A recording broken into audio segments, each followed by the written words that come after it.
section 10.3 is all about new religion and thought. There's going to be a change, as we know, it has been changing since the 1600s, from that inherent sinfulness of you being born sinful to it's all about free will, that you are born innocent and then through time you do bad things, and that's what condemns you. So with this thought reasoning, new ideas are going to come out of this, and some that have nothing to do with religion. The first thing I want to talk about is manifest destiny. Manifest destiny was coined by the journalist John O'Sullivan in 1845. It has 3 parts to it. The first one, the virtue of the American people and its institutions. So basically, we're the best. Then 2, the mission to spread those institutions, remaking the world in the image of the U.S. So number 1, we're the best. 2, everyone should be just like us. And then 3 is the destiny under God to do his work. So we're the best. Everyone should be like us because God said so. That's manifest destiny.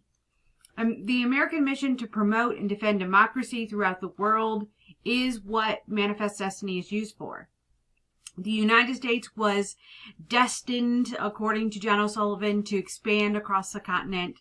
And so we use it both in religion and in politics today. The spread of democracy, the spread of Christianity throughout the world is all used with manifest destiny. So some ideas that are going to come through all of this, some democratic religion that we have. 1, 2 modes of thought. So we're moving away from just the pure only believe in what the Bible has to say, but scientific and rationale of the situation of looking at science and nature. And 2, religious and optimism. Okay. The first thing that's going to come out of this, deism, they believe in the rationale of God. All people are created equal, and so they don't support slavery. They prize science and reason, and they do not believe the Bible is the literal truth. So deism looks at Christianity slightly different, where you don't need the Bible. You can just use your connection with God. Then Unitarians are going to emphasize compassion for your fellow man, the natural goodness of man, using calm and reason to look at society and nature. Universalism is going to promote the dignity and worth of all human beings.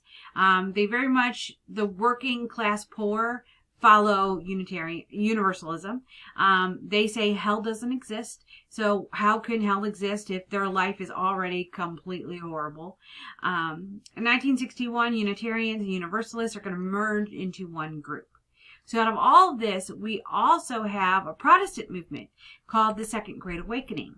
It's from 1790 through 1800 is when it's going to get its start. Salvation is about it's about everyone. It's not just a select few. So they're going to have 2 major centers: New England in the popping up of religious colleges, and 2 is the backwoods of Tennessee and Kentucky. So they're going to have these tent revivals. There's camp revivals, and that's the one I'm going to focus on right now, because it's going to change how the frontier looks.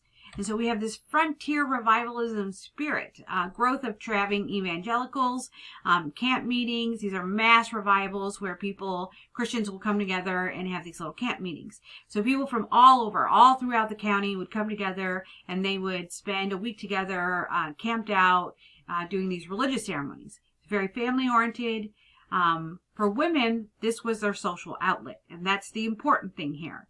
It generates intense emotions, because women are going to want to chase this group high. At home, they have their husband, they have their 10 kids, and they have them. So they want that human connection. They want that adult ability to speak with another adult. And so women are really going to push for these camp meetings. And at these camp meetings, it's going to lead to the thought patterns of change for social reforms. And our next PowerPoint is going to be about social reforms. So we'll talk about that in the next section. But this one, we're going to continue talking about religion. A religious thought that came up was created in the United States. Joseph Smith Jr.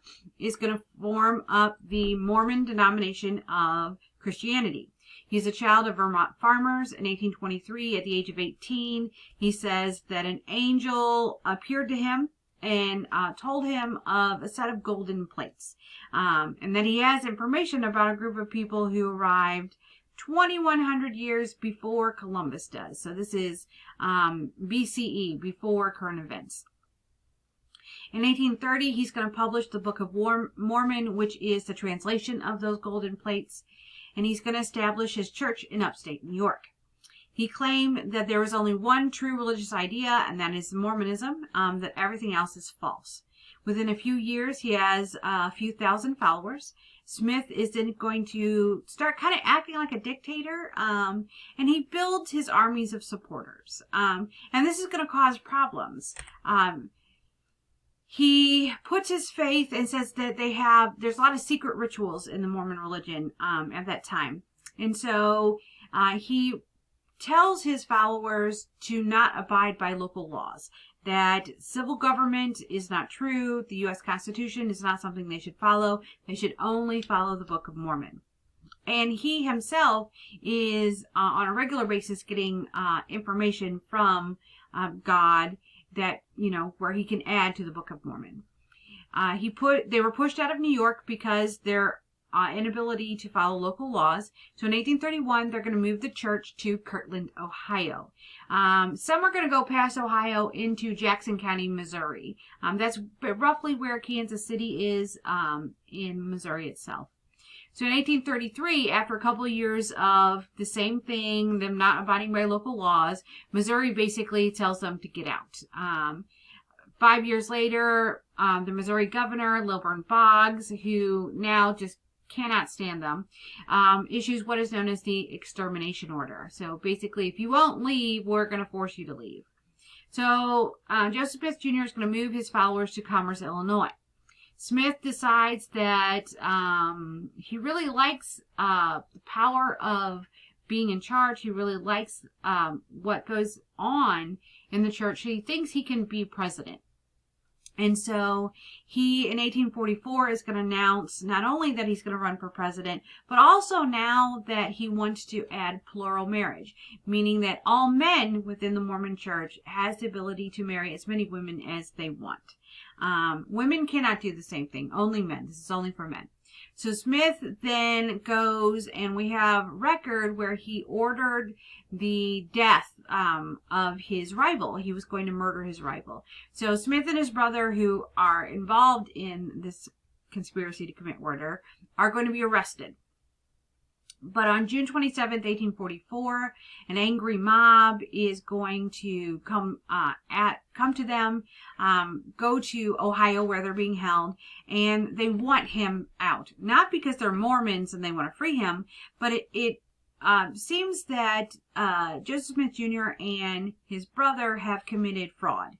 And they have defrauded people out of money. And so these individuals want their head. When the authorities will not hand them over, these people basically destroy the wall of the jail, pull them out, and murder them in the street. And then they disperse and go home. So now the Mormon religion is going to be headed by an individual by the name of Brigham Young. Here, let me move me. So Brigham Young is going to take his followers and he's going to move them. As their new leader, he ruled with an iron hand. He basically said no dissent is allowed, no defying authority. In July of 1847, he's going to take 6,500 settlers and he's going to move them to the Great Salt Lake Valley. Within 10 years, they are prospering. 1848, they're going to petition Congress to create the State of Deseret, which is in this map here. It's that entire green area. But of course, the federal government is going to say, no, you can't have all of that. So they're going to be given the territory of Utah in 1850, and Brigham Young will be named their governor. And so this is the beginning of the Mormon religion. And we're going to talk about Mormons a couple more times as we move forward.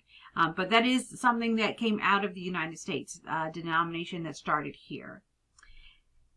Also, there's going to be a cultural shift within that of literature, within art itself. radical individualism and personal spirituality is going to come out of this movement. And they're going to promote no organized religion. They also want to emphasize thoughts and behaviors. No reason or logic in this, so no Vulcans here, no Star Trek Vulcans here, so no logic. Just, go with the flow, go with your thought pattern, go with what makes you happy. Look within yourself for spiritual insight, harmony with nature, personal understanding of things around you. So out of Romanticism comes an idea called Transcendentalism. Ralph Waldo Emerson, who's the leader of the American Renaissance, he's going to create and celebrate the idea of individualism in writing. He says you should think your own ideas, develop our own beliefs. Americans should have their own literature, their own art, their own music.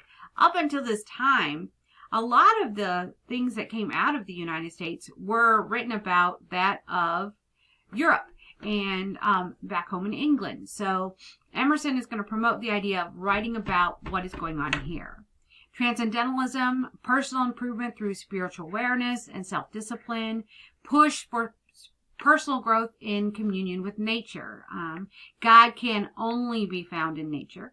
Emerson says Transcendentalism also promotes democracy, which a lot of people are going to latch on to this because Americans want this idea of democracy. He's going to write about it in several things. In 1836, his first book is Nature. 1841, Self-Reliance. Between 1850 and 1855, he's going to write over 100 books. One of his close friends is Henry David Thoreau. Thoreau was described as walking to a different drum by Emerson. He's from Concord, Massachusetts. He says social life and wealth made people slaves to materialism, doesn't like capitalism.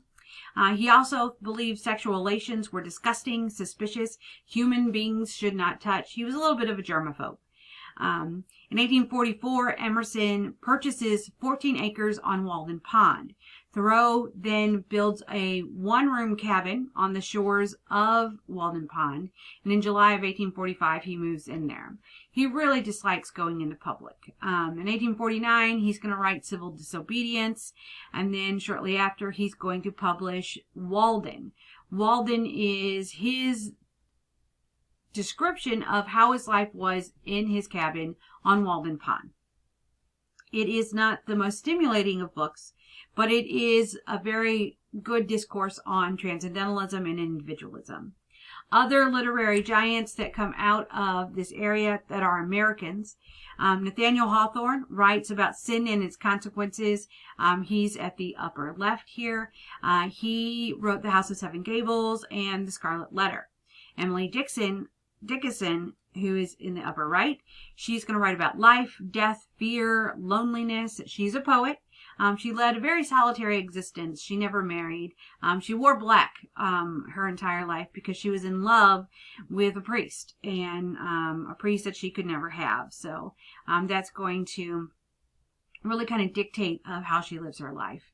Edgar Allan Poe, bottom left. He's fascinated with death. He's going to create the detective story. He's the first one to write a detective story. And he's going to influence individuals such as H.G. Wells. The formation of Sherlock Holmes comes from Edgar Allan Poe's writings itself that is inspiration for Sherlock Holmes.